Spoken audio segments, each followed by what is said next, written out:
নমস্কার, আমি সঞ্চিতা। আমার দিনকালের নতুন একটি ভ্লগে আপনাদের সকলকে স্বাগত। আশা করি সকলে ভালো আছেন, সুস্থ আছেন। আজ আমি ভিডিওর প্রথমেই আপনাদের যে ঢাকের বাদ্যি শোনালাম, সেটা এই কারণেই শোনাতে ভালো লাগলো যে অসময়ে ঢাক মানে সত্যিই দুর্গাপূজার ফিলিংস এখনও আমাদের ৮ থেকে ৮০ সবার মধ্যেই হয়। তাই খুব ভালো লাগলো আওয়াজটা শোনাতে, তাই আপনাদের সাথে একটু শেয়ার করলাম। আজ আমি যে ভিডিও আপনাদের জন্য ধারণ করেছি সেটি ২৭শে নভেম্বরের ভিডিও। আজ আমি যে স্থানে আছি সেটা আমাদের চুঁচুড়া রবীন্দ্র ভবন। চুঁচুড়া রবীন্দ্র ভবনে চলছিল সরকারিভাবে অনুষ্ঠিত এক নাট্যমেলা, যেটা শুরু হয়েছিল ২৭শে নভেম্বর থেকে ১লা ডিসেম্বর পর্যন্ত। তো সেই ২৭শে নভেম্বর ঠিক দুপুর ৩ ঘটিকায় যদিও অনুষ্ঠানটি শুরু হওয়ার কথা ছিল, কিন্তু শুরু হতে হতে বাঙালির টাইম বুঝতেই তো পারছেন, ৩:৩০ হয়ে গিয়েছিল। তো সেই উপলক্ষে, নাট্যমেলা উপলক্ষে এক পদযাত্রায় সামিল হয়েছিলাম। আর যে মানুষটির জন্য এই পদযাত্রায় সামিল হতে পেরেছিলাম তিনি অন্য আর কেউ নন, আমার মেয়ের নাচের স্কুলের শিক্ষিকা শ্রীমতী সৌমি মুখার্জি মহাশয়া। তার আন্তরিক আবেদন, আন্তরিক আমন্ত্রণ যাই বলি, উপেক্ষা করতে পারিনি। একটু হয়তো সমস্ত মানুষেরই সাংসারিক কাজকর্ম সেরে অসুবিধা হয়, কিন্তু তাও যতটুকু আমরা যেভাবে পেরেছি ওনার সাথে সামিল হব বলে ওনার এই সুন্দর উপহারটা আমাদেরকে দেয়া, সত্যি আমরা আপ্লুত। আমরা চাই ওনার পাশে এভাবেই থেকে যেতে। যাই হোক, আর কথা বাড়াবো না। তো যে পদযাত্রাটি শুরু হয়েছিল নাট্যমেলা উপলক্ষে, সেটি রবীন্দ্র ভবন থেকে শুরু হয়েছিল, আর আমাদের চুঁচুড়া শহরের বেশ কিছু স্থানের মধ্য দিয়ে আমরা পদযাত্রায় সামিল হয়ে আবার রবীন্দ্র ভবনে এসে পৌঁছেছিলাম। তো এই পদযাত্রায় আমাদের বেশ কিছু মায়েরা ছিলেন, নাচের স্কুলের মায়েরা ছিলেন, আমাদের সহকর্মী তো বলতে পারি না, কি বলি, বন্ধু, সহচরী যাই বলি, সাথে কিছু বাচ্চাও ছিল। যাই হোক, মিশের এই বারবার আমন্ত্রণ আমাদের সত্যি আপ্লুত করে। ওনার জন্য এই সরকারি অনুষ্ঠানে আমরা যে পদযাত্রায় সামিল হতে পেরেছি তা সত্যিই আমাদের ভাগ্য তুলনা নেই। তাই থ্যাংক ইউ বলে ওনাকে কখনো ছোট করব না। আমরা চাই উনি আমাদের এভাবে আরও অনুষ্ঠানে আমন্ত্রণ করুক। আমরা লাফিয়ে লাফিয়ে চলে যেতে রাজি আছি, শত সমস্যা উপেক্ষা করে। যাই হোক, এটা আমাদের যে স্থানে এসে পৌঁছলাম সেটা আমাদের চুঁচুড়া শহরের প্রাণকেন্দ্র বলা যেতে পারে, ঘড়ির মোড়। এটা হয়তো চুঁচুড়াবাসী যারা তারা সকলেই জানে, কিন্তু চুঁচুড়ার বাইরে থেকে কেউ যদি ভিডিওটি দেখে থাকেন, সেই জন্য তাদের উদ্দেশ্যে আমার এই কথাটা বলা।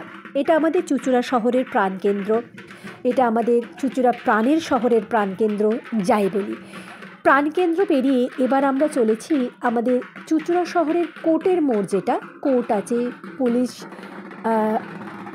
অফিস আছে, হ্যাঁ, তো পুলিশ লাইন যেটাকে আমরা বলি, সেই দিকে যাচ্ছি। তো এখানে আমরা কিছু জন ওই নাট্যমেলার কিছু লিফলেট দেওয়া হয়েছিল সরকারি তরফ থেকে, তো সেইগুলোই বিলি করতে যাচ্ছিলাম। এই যে ব্লু কালারের শাড়ি পরে যিনি ছিলেন, ভিডিও করছিলেন, তিনি আমাদের পরম প্রিয় মিস সৌমি মুখার্জি মহাশয়া। ওনারই আমন্ত্রণে আমরা এই সুযোগ পেলাম। দেখুন, চারিদিকেই নাট্যমেলার হোর্ডিংও বসেছে। এবার আমরা সকলেই পদযাত্রায় সামিল হয়েছি। বাঁদিকে যে হলুদ বিল্ডিং আপনারা দেখলেন, সেটা মোটামুটি আমাদের চুঁচুড়া শহরের কোর্টেরই অংশ। এবার আমরা এগোচ্ছি চুঁচুড়া কোর্ট বা পুলিশ লাইনের দিকে। যাই হোক, এই সুন্দর একটা অনুষ্ঠানে দুপুরটা উপভোগ করতে পেরে সত্যিই খুব ভালো লাগলো। আর অসময়ে ঢাকের আওয়াজ সে তো তুলনাহীন, খুব ভালো লেগেছে। মাঝে মাঝে আমি কথা বলতে বলতে বিরতিও নিয়েছি, শুধুমাত্র ঢাকের আওয়াজ আপনাদের শোনাবো বলে। যাই হোক, এবার এসে পৌঁছলাম আমরা চুঁচুড়া পুলিশ লাইনের কাছে। ডান দিকে যে বিল্ডিংটা দেখলেন সেটা চুঁচুড়ার পুলিশ লাইনের অংশ। তো এই করতে করতে আমরা এগিয়ে গিয়েছিলাম আমাদের চুঁচুড়া মাঠের ধার, যেখানে আমাদের 3টি গ্রাউন্ড আছে, তো সেই দিকে। তো সর্বশেষ আবার সেই চুঁচুড়া রবীন্দ্র ভবনেই পৌঁছেছিলাম।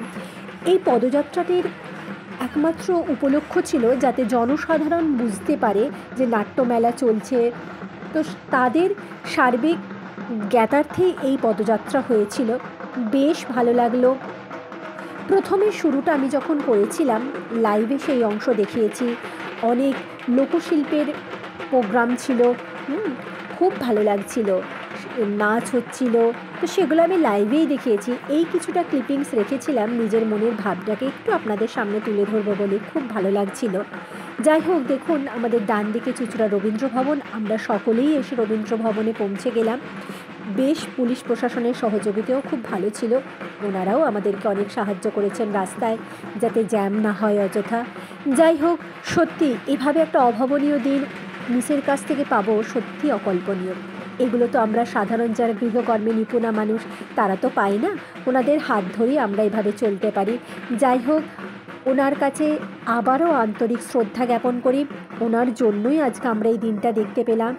আর এই পদযাত্রায় অনেক নাটক দল, অনেক সাংস্কৃতিক দল অংশগ্রহণ করেছিল, যেমন মিসের তরফ থেকে ছিল আমাদের চুঁচুড়ার নটরাজ নৃত্যকলা কেন্দ্র, এছাড়াও অনেক নাটকের দল ছিল। প্রত্যেকটা দলের নাম সেভাবে হয়তো আমি মনে রাখতে পারিনি, এটা আমার অক্ষমতা, আপনাদের আমি জানাতে পারলাম না। কিন্তু যাই হোক, পরে যদি আবারও এরকম কোনো সুযোগ আসে নিশ্চয়ই জানাবো। এই ভালো লাগাটুকু আপনাদের সাথে শেয়ার করলাম, আমাদের চুঁচুড়ার ভালো লাগার অংশগুলোকে আপনাদের সামনে তুলে ধরবো বলে। তো যাই হোক, অনুষ্ঠান শেষ হয়ে গেছে, শেষের অংশে এখানে একটু মানুষগুলো নাচ করছিলেন। মানুষের অভিব্যক্তি বা মানুষের বয়স তো কখনো আনন্দকে আটকাতে পারে না, ঢাকের বোল আজও আমাদের পায়াকে নাচিয়ে দেয়, তাই না? তো সেই মানুষগুলি ঢাকের বোল শুনেই নাচছিলেন, তাই একটু ভালো লাগলো ক্লিপিংস নিতে আপনাদের সাথে শেয়ার করলাম। কেমন লাগলো ভিডিওটি আপনারা অবশ্যই জানাবেন। কে কোথা থেকে দেখছেন সে যদি জানান আরও ভালো লাগবে। এভাবেই আমি টুকরো টুকরো করে আমাদের চুঁচুড়া শহরের যা কিছু ভালো লাগা, আমার যা কিছু ভালো লাগা আপনাদের সকলের কাছে তুলে ধরছি। তাই আপনারা যদি কোথাও এতটুকু ভালো লেগে থাকেন সেটা যদি আমাকে জানান, আমার আরও ভালো লাগবে, আমার ভিডিও করতে উৎসাহ হবে। আপনাদের জানাটা, আপনাদের ভালো লাগাটা যদি আমি জানতে পারি, আমি আরও চেষ্টা করব ভালো ভালো কিছু তুলে ধরার। কিন্তু যে মানুষটার সাহায্যে এই ভালো লাগাটুকু আপনাদের সামনে তুলে ধরলাম, তাকে অসংখ্য ধন্যবাদ। শেষে আমরা বাড়ি ফেরার পথে।